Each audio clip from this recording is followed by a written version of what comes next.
నేను కాలేజ్కి వెళ్ళిన టైంలో అందరు ఒకటే క్వశ్చన్ అడిగేవాళ్ళు, మీరు జేఈ మెయిన్స్ తీసుకుంటారా లేదా అడ్వాన్స్ తీసుకుంటారా లేదా వెబ్సైట్ తీసుకుంటారా? ఈ JEE mains JEE advance website యొక్క పర్పస్ ఏంటంటే జేఈ అడ్వాన్స్కి ఒక క్వాలిఫైర్ ఎగ్జామ్ లెక్క కూడా ఈ జేఈ మెయిన్స్ ఎగ్జామ్ని అంటారు. మీరు ఐఐటి అంటే మన ఇండియాలో ఉన్న top most engineering colleges, Indian institute of technology ఐఐటీస్లో మీరు సీటును సంపాదించవచ్చు. మీకు ఎలాంటి కాలేజెస్లో సీట్ వస్తుంది. సో మీకు ఇంట్రెస్ట్ ఉంటే, మీకు ఎస్ నేను చదువుతాను అనే ఇంట్రెస్ట్ ఉండి జస్ట్ నేను చదువుతాను అనే కాన్ఫిడెన్స్ ఉంటే డెఫినెట్లీ జేఈ మెయిన్స్ అలాగే అడ్వాన్స్కి వెళ్ళండి. ఈ వెబ్సైట్లో కొంచెం మీకు ప్యాటర్న్ కావచ్చు, సిలబస్ కావచ్చు, లేదా కాన్సెప్ట్స్ కావచ్చు, టాపిక్స్ కావచ్చు, కొంచెం ఈజీగా ఉంటాయి. వాళ్ళు చెప్పారు కదా జేఈ మెయిన్స్ తీసుకోమని, వీళ్ళు అడ్వాన్స్ తీసుకోమంటున్నారు కదా, వాళ్ళ మాటలు వీళ్ళ మాటలు వినకండి. ఎందుకంటే చదివేది మీరు.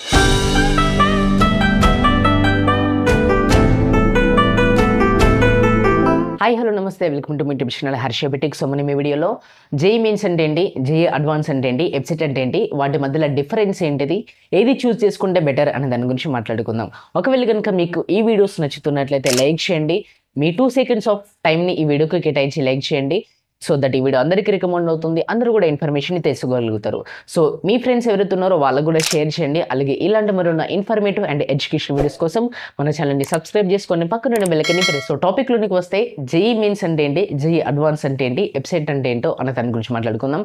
సో నేను కాలేజ్కి వెళ్ళిన టైంలో అందరూ ఒకటే క్వశ్చన్ అడిగేవాళ్ళు, మీరు జేఈ మెయిన్స్ తీసుకుంటారా లేదా అడ్వాన్స్ తీసుకుంటారా లేదా వెబ్సైట్ తీసుకుంటారా అనేది దాని గురించి. సో ఆ టైంలో నాకు కావచ్చు, మా డాడీకి కావచ్చు, అసలు ఏం అర్థం కాకపోయేది. ఏది తీసుకుంటే బెటరు, అసలు దేంట్లో ఏముంటుంది, ఏది తీసుకుంటే ఏం పర్పస్, అసలు ఏమీ అర్థం కాకపోయేది. సో ఆ టైంలో నేను వేరే సార్ వాళ్ళని అడిగి అలా ఇలా తెలుసుకొని ఏదో ఒక దాంట్లో జాయిన్ అయ్యాను. బట్ మీకు కూడా అదే కన్ఫ్యూజన్ ఉంటుంది, జేఈ మెయిన్స్ బెటరా లేదా అడ్వాన్స్ బెటరా లేదా వెబ్సైట్ బెటరా, అసలు వీటి పర్పస్ ఏంటి, ఇవి తీసుకుంటే మనం ఏం చేయవచ్చు ఫ్యూచర్లో అని మీకు డౌట్ ఉంటుంది. So at the end of video మీకు ఫుల్ క్లారిటీ అనేది వస్తుంది, ఏది ఏంటి, ఏది తీసుకుంటే బెటర్ అనే దాని గురించి. సో ఈ వీడియోని ఎండ్ వరకు చూడండి, ఎక్కడ కూడా మిస్ అవ్వకు. ఈ వీడియోలో నేను మీకు ఒక 6 points నేను చెప్తాను. సో ఈ 6 points విన్న తర్వాత మీకు అర్థమవుతుంది వెదర్ ఏది చూస్ చేసుకుంటే బెటర్ అనే దాని గురించి. సో ఫస్ట్ పాయింట్ వచ్చేసి ఈ JEE mains JEE advance website యొక్క పర్పస్ ఏంటంటే, జేఈ మెయిన్స్ అనేది ఒక నేషనల్ లెవెల్ ఎంట్రన్స్ ఎగ్జామినేషన్. దీన్ని ఎన్టీఏ అంటే నేషనల్ టెస్టింగ్ ఏజెన్సీ వాళ్ళు కండక్ట్ చేస్తారు. ఇది ఓవరాల్ మన ఇండియా మొత్తం కండక్ట్ చేస్తారు ప్రతి ఒక్క స్టేట్లో. సో ఈ ఎగ్జామ్ యొక్క మెయిన్ పర్పస్ వచ్చేసి మీరు ఎన్ఐటీలో కావచ్చు, లేదా IIITలో కావచ్చు, లేదా GFTAలో కావచ్చు, మీరు ఇంజనీరింగ్ చేయాలన్నా లేదా BE చేయాలన్నా ఇది ఒక ఎంట్రన్స్ ఎగ్జామినేషన్. ఈ ఎంట్రన్స్ ఎగ్జామినేషన్ రాసి మీరు ఎన్ఐటీలో కావచ్చు, IIITలో కావచ్చు, GFTAలో సీటును సంపాదించవచ్చు. అలాగే మీరు జేఈ మెయిన్స్ ఎగ్జామ్ని క్వాలిఫై అయితేనే జేఈ అడ్వాన్స్ని రాయవచ్చు. సో జేఈ అడ్వాన్స్కి ఒక క్వాలిఫైర్ ఎగ్జామ్ లెక్క కూడా ఈ జేఈ మెయిన్స్ ఎగ్జామ్ని అంటారు. ఆ తర్వాత జేఈ అడ్వాన్స్ అనేది ఒక అడ్వాన్స్ ఎగ్జామ్ అన్నట్టు, జేఈ మెయిన్స్ కంటే ఇంకొంచెం హైయెస్ట్ ఎగ్జామినేషన్. సో ఈ ఎంట్రన్స్ ఎగ్జామినేషన్ని రాసి మీరు ఐఐటి అంటే మన ఇండియాలో ఉన్న top most engineering colleges, Indian institute of technology ఐఐటీస్లో మీరు సీటును సంపాదించవచ్చు. సో అలాంటి ఐఐటీస్లో మీరు ఇంజనీరింగ్ చేయాలంటే ఈ జేఈ అడ్వాన్స్ ఎగ్జామినేషన్ని రాయాలి. జేఈ అడ్వాన్స్ రాయాలంటే మీరు జేఈ మెయిన్స్ని క్వాలిఫై కావాలి. సో ఇది జేఈ మెయిన్స్కి జేఈ అడ్వాన్స్కున్న రిలేషన్షిప్. జేఈ మెయిన్స్లో క్వాలిఫై అయితేనే జేఈ అడ్వాన్స్ని రాయవచ్చు. సో జేఈ మెయిన్స్లో క్వాలిఫై అయిన ప్రతి ఒక్కరు, అంటే అలా కూడా కాదు, జేఈ మెయిన్స్లో క్వాలిఫై అయిన ఫస్ట్ 2,50,000 మెంబర్స్ మాత్రమే ఈ జేఈ అడ్వాన్స్ని రాయవచ్చు. సో జేఈ అడ్వాన్స్ అనేది అడ్వాన్స్ లెవెల్ ఎగ్జామ్. సో మన ఇండియాలో ఇంటర్మీడియట్ స్టూడెంట్స్కి ఏదైనా టఫెస్ట్ ఎగ్జామ్ ఉందా అంటే అది జేఈ అడ్వాన్స్ ఎగ్జామ్ మాత్రమే. దీని తర్వాత టఫెస్ట్ ఎగ్జామ్ ఏం కూడా లేదు. ఆ తర్వాత వెబ్సైట్ అనేది ఒక స్టేట్ లెవెల్ ఎగ్జామ్. సో మన తెలంగాణ అలాగే ఆంధ్రప్రదేశ్లో మన స్టేట్ బోర్డు వాళ్ళు ఉంటారు కదా, వాళ్ళు కండక్ట్ చేసే ఎగ్జామినేషన్. సో ఇది జేఈ మెయిన్స్, జేఈ అడ్వాన్స్ అలాగే వెబ్సైట్ ఎగ్జామినేషన్ గురించి. అలాగే సెకండ్ పాయింట్ వచ్చేసి ఎవరు రాయవచ్చు ఈ జేఈ మెయిన్స్, అడ్వాన్స్ అలాగే వెబ్సైట్ అంటే, జేఈ మెయిన్స్ అనేది 12th చదువుతున్న ప్రతి ఒక్క స్టూడెంట్ కూడా రాయవచ్చు. I mean inter second year చదువుతున్న ప్రతి ఒక్క స్టూడెంట్ కూడా ఈ జేఈ మెయిన్స్ ఎగ్జామ్ని రాయవచ్చు. అలాగే జేఈ అడ్వాన్స్ వచ్చేసి జేఈ మెయిన్స్లో క్వాలిఫై అయిన ఫస్ట్ 2,50,000 మెంబర్స్ మాత్రమే ఈ జేఈ అడ్వాన్స్ని రాయవచ్చు. జేఈ మెయిన్స్లో క్వాలిఫై కాకపోతే జేఈ అడ్వాన్స్ రాయడానికి మీకు ఎలిజిబిలిటీ అనేది ఉండదు. అలాగే వెబ్సైట్ అనేది ఎవరు రాయవచ్చు అంటే, వాళ్ళు ఖచ్చితంగా తెలంగాణ లేదా ఆంధ్రప్రదేశ్కి బిలాంగ్ అయి ఉండాలి. ఆ తర్వాత వాళ్ళు సెకండ్ ఇయర్ చదువుతున్న స్టూడెంట్స్ అయి ఉండాలి. సో వాళ్ళు ఈ వెబ్సైట్ ఎగ్జామ్ని రాయవచ్చు.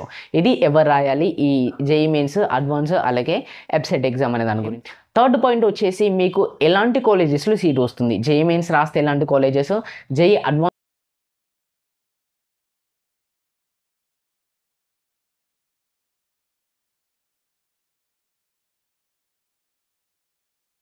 IIIT అలాగే GFTA government funded institute of technology అనేటటువంటి కాలేజెస్లో మీకు సీట్ అనేది వస్తుంది. So NIT, GFTA, triple IT ఇలాంటి కాలేజెస్లో మీకు సీట్ కావాలి అంటే మీరు జేఈ మీన్స్ ఎంట్రన్స్ ఎగ్జామినేషన్ని రాయాలి. ఆ తర్వాత జేఈ అడ్వాన్స్ని రాస్తే మీకు top most engineering colleges IIT Indian institute of technology అనే కాలేజెస్లో మీకు సీట్ వస్తుంది. సో ఇవి స్టేట్కి ఒకటే ఉంటాయి, అలాగే NIT కాలేజెస్ కూడా స్టేట్కి ఒకటే ఉంటాయి. So most popular colleges engineering చేయాలంటే సో అలాంటి కాలేజెస్లో మీకు జేఈ అడ్వాన్స్ రాస్తే సీట్ అనేది వస్తుంది. వెబ్సైట్ ఎగ్జామ్ని రాస్తే మీకు state engineering colleges like Osmania university కావచ్చు, లేదా JNTU కావచ్చు, అలాగే ఇంకా చాలా దాదాపు ఒక 196 కాలేజెస్ అనేవి ఉంటాయి. దాంట్లో ప్రైవేట్ అలాగే గవర్నమెంట్ రెండు ఇంక్లూడ్ అయి ఉంటాయి. సో అలాంటి కాలేజెస్లో మీకు సీట్ అనేది వస్తుంది. ఈ వెబ్సైట్ అంటే ఏం తక్కువ కాదు. సో ఉస్మానియా యూనివర్సిటీ లేదా JNTUలో చదివితే కూడా దాదాపు మీరు NITలో చదివినంత లెవెల్లోనే ఉంటుంది.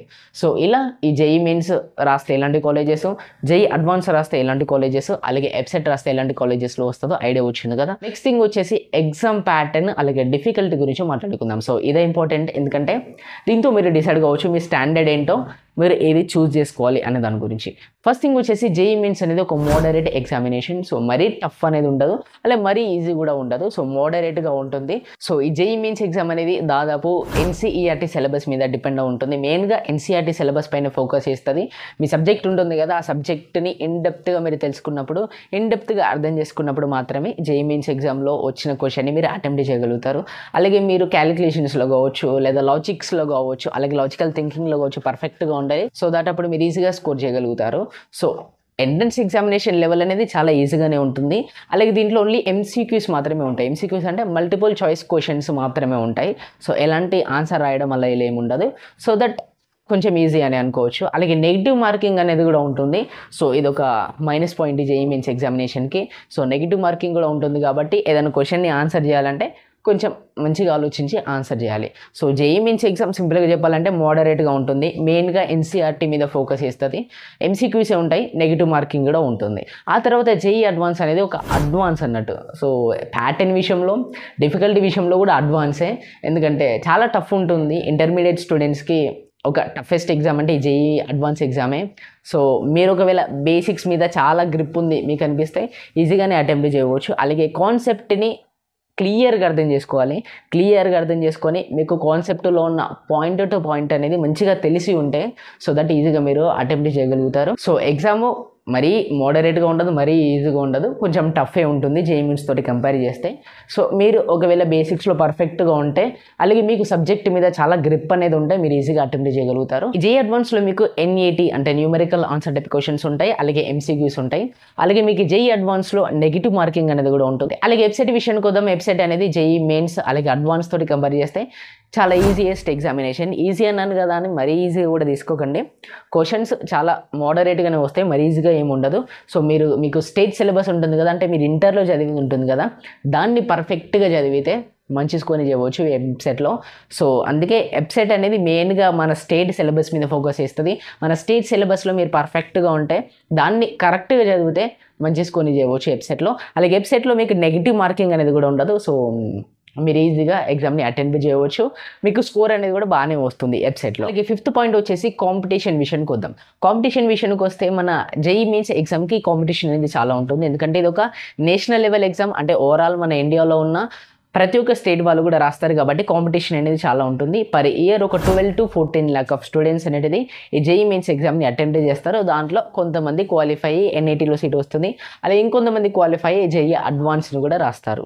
ఇలా జేఈ మీన్స్ ఎగ్జామ్కి కాంపిటీషన్ అనేది చాలా బాగానే ఉంటుంది. ఎందుకంటే ఈ రోజులలో చాలామంది కూడా ఇంజనీరింగ్ అనేది మంచి కాలేజెస్లో చేయాలనుకుంటున్నారు. సో అందరూ దాదాపు జేఈ మీన్స్ని తీసుకుంటున్నారు, అందరూ కూడా జేఈ మీన్స్ని అటెంప్ట్ చేస్తున్నారు.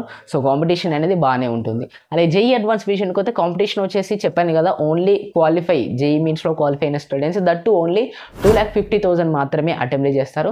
దాంట్లో ఓన్లీ 16,000 to 17,000 సీట్స్ మాత్రమే ఉంటాయి. సో ఆ 2,50,000లో మళ్ళీ 16,000 to 17,000 మెంబర్స్ మాత్రమే ఈ జేఈ అడ్వాన్స్లో క్వాలిఫై అయ్యి ఐఐటీలో సీటుని సంపాదిస్తారు. అలాగే వెబ్సైట్ విషయానికి వస్తే వెబ్సైట్ని 2 to 3 lakhs మెంబర్స్ అనేది రాస్తారు. సో ఆ 2 to 3 lakhs మెంబర్స్లో 1,80,000 లేదా 1,90,000 వరకు క్వాలిఫై అయ్యి ఇంజనీరింగ్ కాలేజెస్లో జాయిన్ అవుతారు. సో ఇది కాంపిటీషన్ విషయానికి వస్తే జేఈ మెయిన్స్కి చాలా బాగానే ఉంటుంది, అడ్వాన్స్కి ఇంకా బాగుంటుంది, వెబ్సైట్కి కూడా బాగానే ఉంటుంది. బట్ చాలామంది క్వాలిఫై అవుతారు వెబ్సైట్లో. ఆ తర్వాత ఏది చూస్ చేసుకోవాలి, ఇది 6th పాయింట్, అలాగే మేజర్ పాయింట్. సో ఏది చూస్ చేసుకోవాలంటే నేను ఒకటే చెప్తున్నాను, మీకు బేసిక్స్ మీద మంచిగా గ్రిప్ ఉంది, సబ్జెక్ట్ నాలెడ్జ్ ఇప్పటి వరకు బాగానే ఉంది, అలాగే సబ్జెక్ట్ చదవడం ఇంట్రెస్ట్, అలాగే మీకు చదువు మీద నాకు చాలా ఇంట్రెస్ట్ ఉంది, నేను ఏదైనా కూడా సాధించగలను అనిపిస్తే జేఈ మెయిన్స్ అలాగే అడ్వాన్స్కి వెళ్ళండి. సో మీకు ఇంట్రెస్ట్ ఉంటే, మీకు నేను చదువుతాను అనే ఇంట్రెస్ట్ ఉండి నేను చదువుతాను అనే కాన్ఫిడెన్స్ ఉంటే డెఫినెట్లీ జేఈ మెయిన్స్ అలాగే అడ్వాన్స్కి వెళ్ళండి. వెబ్సైట్లో కొంచెం మీకు ప్యాటర్న్ కావచ్చు, సిలబస్ కావచ్చు, లేదా కాన్సెప్ట్స్ కావచ్చు, టాపిక్స్ కావచ్చు, కొంచెం ఈజీగా ఉంటాయి కంపేర్ టు జేఈ మెయిన్స్ అలాగే అడ్వాన్స్తో కంపేర్ చేసుకుంటే. సో నా సజెషన్ అయితే ఇదే. ఒకవేళ మీరు బేసిక్స్లో పర్ఫెక్ట్గా ఉంటే డెఫినెట్లీ జేఈ మెయిన్స్ లేదా అడ్వాన్స్కి వెళ్ళండి. సో వెబ్సైట్ అంత నార్మల్ ఏం కాదు, చెప్పాను కదా, ఉస్మానియా యూనివర్సిటీ లేదా జేఎన్టీ ఇంకా కొన్ని టాప్ మోస్ట్ ఇంజనీరింగ్ కాలేజెస్ ఉన్నాయి వెబ్సైట్ రాసిన తర్వాత సీట్ వచ్చేటివి. సో అలాంటి కాలేజెస్లో మీరు చేసినా కూడా ఈక్వల్ టు ఎన్ఐటీలో చదివినట్టే. సో అందుకే డెఫినెట్లీ చెప్తున్నాను కదా, బేసిక్స్ అనేటివి కరెక్ట్గా తెలిసి ఉండాలి, అప్పుడే మీరు జేఈ మెయిన్స్ లేదా అడ్వాన్స్లో నెగ్గగలుగుతారు. వాళ్ళు చెప్పారు కదా జేఈ మెయిన్స్ తీసుకోమని, వీళ్ళు అడ్వాన్స్ తీసుకోమంటున్నారు కదా, వాళ్ళ మాటలు వీళ్ళ మాటలు వినకండి. ఎందుకంటే చదివేది మీరు, వాళ్ళు ఏంటంటే సజెస్ట్ చేస్తారు ఇది బాగుంటుంది అది బాగుంటుందని. సో దాన్ని కూడా తీసుకోండి, ఎందుకంటే వాళ్ళ సజెషన్స్ కూడా ఇంపార్టెంట్ కదా, ఎందుకంటే వాళ్ళు ఇంతకుముందు ఎక్స్పీరియన్స్ అయి ఉంటారు కాబట్టి వాళ్ళు మీకు సజెస్ట్ చేస్తారు. వాళ్ళ సజెషన్స్ వినండి, అది మీకు బెటర్, తర్వాత ఇన్ ఫ్యూచర్లో పనికి వస్తుంది. బట్ డిసైడ్ అవ్వడం మాత్రం మీకు మీరే డిసైడ్ అవ్వండి, ఎందుకంటే లైఫ్ మీది, చదివేది మీరు. సో మీరు డిసైడ్ అయితేనే మీకు తెలుస్తుంది మీ స్టాండర్డ్ అనేది ఎంత ఉంది, మీరు దేంట్లో నెగ్గగలుగుతారు అనేది మీకు తెలుసు, వాళ్ళకి తెలియదు కదా. సో అందుకే మీ స్టాండర్డ్ని బట్టి చూస్ చేసుకోండి. సో ఇలా చూస్ చేసుకోండి, మీ స్టాండర్డ్ని బట్టి మాత్రమే చూస్ చేసుకోండి, అంతేగాని ఎవరో చెప్పారే కదా అని అది ఇది తీసుకోవడం మాత్రము చేయకండి. సో ఇది జేఈ మెయిన్స్ అలాగే అడ్వాన్స్ అలాగే వెబ్సైట్ మధ్యలో ఉన్న కంపారిజన్, అలాగే ఏది చూస్ చేసుకోవాలనే దాని గురించి చూస్ చేసుకునేటప్పుడు మాత్రం జాగ్రత్తగా ఆలోచించండి, ఎందుకంటే ఇది మీ లైఫ్ టర్నింగ్ పాయింట్.